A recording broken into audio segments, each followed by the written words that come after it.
دل کھول کے طے کیا کہ اس انسیڈنٹ پر کوئی ووٹ بینک بنانے کی کوشش نہیں کی جانی چاہیے. کوئی بھی ہمیں ایسا قدم نہیں اٹھانا چاہیے جس میں کسی بھی دل میں کوئی زخم ہو. ہم سارے لوگ ہو کر اکٹھے ہو کر ایک اسٹرانگ میسج یہاں سے جائے کہ ہم جموں کشمیر آج بھی مہمان نواز ہیں، پہلے بھی تھے، اور ساتھ میں جیسے ریزولوشن میں آپ نے کہا یہ بھی ہماری ذمہ داری بنتی ہے جو جموں کشمیر کے بچے، جو جموں کشمیر کے ٹریڈرز، جو جموں کشمیر کے لوگ کسی بھی پرپز سے ہندوستان کے دوسرے باغوں میں ہیں، وہاں بھی یہ سینٹرل گورنمنٹ کو ایک ایڈوائزری کرنی چاہیے، اسٹیٹ گورنمنٹ کو جانا چاہیے کہ ہم یہاں ذمہ داری لیتے ہیں، ہم یہاں پر کسی بھی انسان کو اپنے لیول پر نقصان نہیں ہونے دیں گے، مگر ہندوستان باقی ریاستوں کے لوگ بھی ذمہ داری لے کہ ہم ان جموں کشمیر کے بچوں کو، بچیوں کو اسی طرح سے یہاں اسی نظر سے دیکھیں جیسے ہمارے پہلگام کے گھوڑے والوں نے دیکھا.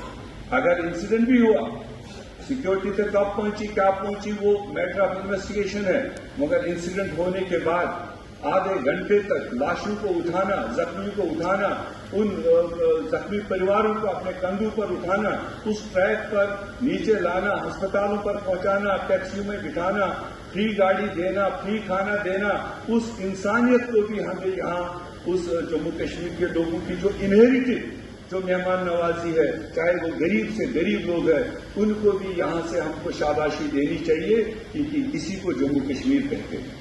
آج بھی میں کل تھا پہلگام میں، پٹناڈ، تازیت اور پہلگام تک، میں نے آج بھی دیکھے وہاں پر بہت ٹورسٹ مہاراشٹر سے، آپ کے تامل ناڈو سے، دوسری جگہوں سے، جن کا لگاتار ٹور تھا وہاں پر، سہمے ہوئے ضرور تھے مگر انہوں نے مردانگی کا ثبوت دیا. انہوں نے کہا ہمارا 5 دن کا پروگرام ہے، ہم رہیں گے، اور ان کو لوکل لوگ نشاور ہو رہے تھے ہر طریقے سے، ہر گھروں میں بٹھا گا، ہوٹل میں نہیں رہنا، ہمارے گھروں میں رہو. یہ ہماری سبھیتا ہے، یہ ہمارا تہذیب ہے، اور اس کو زخم نہ پہنچے کسی بھی انسیڈنٹ سے. ہمیں اس بات کا یہاں اعادہ کرنا ہے. اینڈ میں پھر یہی کہوں گا، ہمیں ان ٹیررسٹ کے دیے ہوئے ایجنڈے کو نہیں بوسٹ کرنا ہے، ہم نے اس کو ہرانا ہے. آج بھاجپا ہو، نیشنل کانفرنس ہو، PDP ہو، کوئی بھی ہو ریاست میں، تاریگامی صاحب ہو، ہمیں سب کو مل کر ایک ہی آواز میں یہاں سے بھائی چارے کی جواب دینی ہے، اور وہی ایک میسج پوری دنیا میں جائے گی، پورے ہندوستان میں جائے گی.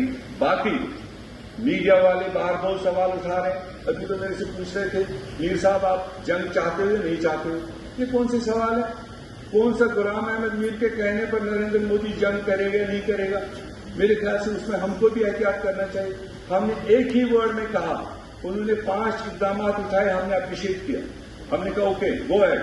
اس طرح کے اقدامات پہلے بھی اٹھائے گئے. پلوامہ کے بعد کہا گیا، پٹھان کوٹ کے بعد کہا گیا، بالا کوٹ کے بعد کہا گیا، اوڑی کے بعد کہا گیا، اور کتنے سارے انسیڈنٹ کے بعد کہا گیا.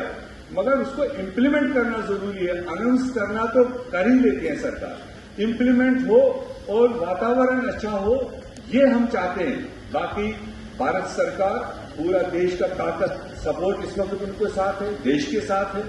جو بھی وہ اقدامات اٹھائیں گے اس ملیٹنسی کو خاتمہ کرنے کے لیے، وہ چاہے ادھر اٹھانا ہو ادھر اٹھانا ہو، وہ ان کی ڈسکشن ہے، اور ہم دیکھیں گے وہ کتنا اسٹرانگ اسٹیپ اٹھائیں گے جس سے اس پہلگام بیسرن کے بعد ہم نہیں سننا چاہتے ہیں، ہم نہیں وہ آنسو دیکھنا چاہتے ہیں پھر ایک بار جو جموں کشمیر کے نام سے یہاں ہو یا جموں کشمیر کے باہر ہو اور سیاسی روٹیاں پکائی جائیں.